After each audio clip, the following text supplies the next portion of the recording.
ବିଶ୍ୱମଣ୍ଡଳୀୟ ଅଞ୍ଚଳରେ ବା ଆମ ଦେଶରେ ଅତ୍ୟଧିକ ବୃଷ୍ଟିପାତ ରୋଗପୋକ ସଂକ୍ରମଣରୁ ଫସଲକୁ ରକ୍ଷା କରିବା ପାଇଁ ଜରିଗୃହ ବ୍ୟବହାର କରାଯାଏ। ବର୍ଷଯାକ ଫସଲ ଚାଷର ସୁବିଧା ସହିତ ଜରିଗୃହରେ ଚାରା ଉତ୍ପାଦନ କରିବା ସହଜ ହେଉଛି। ବର୍ଷା ଋତୁରେ ଅତ୍ୟଧିକ ବର୍ଷା, ଶୀତ ଋତୁରେ ଅତ୍ୟଧିକ ଥଣ୍ଡା ଓ ଗ୍ରୀଷ୍ମ ଋତୁରେ ଅତ୍ୟଧିକ ତାପମାତ୍ରା ଦାଉରୁ ଚାରାକୁ ସୁରକ୍ଷା କରାଯାଇପାରୁଛି। ବର୍ଷାଦିନିଆ କୋବି ଓ ଟମାଟୋ ଚାଷ ବା ଅଦିନିଆ ଚାଷ ପାଇଁ ଆବଶ୍ୟକ ହେଉଥିବା ଚାରା ଉତ୍ପାଦନ ପାଇଁ ଜରିଗୃହ ବ୍ୟବହାର କରାଯାଉଛି। ଖୋଲା ଆକାଶ ତଳେ ଉତ୍ପାଦନ କରୁଥିବା ଚାରା ଅପେକ୍ଷା ଜରିଗୃହର ବିହନ ଶୀଘ୍ର ଗଜା ହୋଇଥାଏ ଓ ଅଳ୍ପ ଦିନରେ ରୋପଣ ଉପଯୋଗୀ ହୁଏ। ଜରିଗୃହରେ ରୋଗପୋକ ଦାଉରୁ ଚାରାକୁ ସୁରକ୍ଷା ମିଳିଥାଏ। ଜରିଗୃହରେ ଦୁଇ ପ୍ରକାର ଯଥା ସାଧାରଣ ଶଯ୍ୟା ମାଧ୍ୟମରେ ବା ପୋଟ୍ରେ ମାଧ୍ୟମରେ ଚାରା ଉତ୍ପାଦନ କରାଯାଏ। ପୋଟ୍ରେରେ ଚାରା ତିଆରି କଲେ ରୋପଣ ପରେ ଚାରା ମରିବାର ଆଶଙ୍କା ନଥାଏ।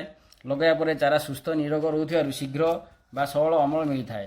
ଏହାଛଡ଼ା ପ୍ରୋଟ୍ରେରେ ଚାରା ଦୂର ସ୍ଥାନକୁ ପଠାଇବା ସହଜ ହୁଏ। ପ୍ରୋଟ୍ରେରେ ଚାରା ଉତ୍ପାଦନ ପାଇଁ କୋକୋପିଟ୍, ଭର୍ମିକୁଲାଇଟ୍, ପର୍ଲାଇଟ୍, ଜିଆ ଖତ, ପତ୍ର ଖତ, କମ୍ପୋଷ୍ଟ, ବାଲି ଇତ୍ୟାଦି ମାଧ୍ୟମ ବ୍ୟବହାର କରାଯାଏ।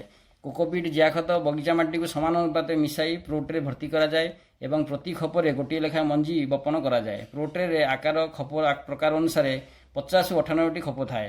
ଆମ କୃଷି ବିଜ୍ଞାନ କେନ୍ଦ୍ରରେ ଥିବା ଏହି 9 ମିଟରରୁ 5 ମିଟର ଆକାର ବିଶିଷ୍ଟ ଜରିଗୃହରେ ବର୍ଷଯାକ ବିଭିନ୍ନ ଫଳ ଚାରା ଯଥା ଅମୃତଭଣ୍ଡା, ଲେମ୍ବୁ, ପିଜୁଳି, ଡ୍ରାଗନ ଫ୍ରୁଟ୍, ପନିପରିବା ଚାରା ଯଥା ସଜନା, ବାଇଗଣ, ଟମାଟୋ, ଲଙ୍କା, ପିଆଜ, ଫୁଲକୋବି, ବନ୍ଧାକୋବି, ବ୍ରୋକୋଲି, କ୍ୟାପ୍ସିକମ୍ ଓ ଫୁଲ ଚାରା ଯଥା ଗେଣ୍ଡୁ, ଜିନିଆ, ଡାୟାନ୍ଥସ୍, ସାଲଭିଆ, ହରଗୌରା, ସେବତୀ, କାର୍ନେସନ୍ ଇତ୍ୟାଦି ଉତ୍ପାଦନ କରାଯାଉଛି।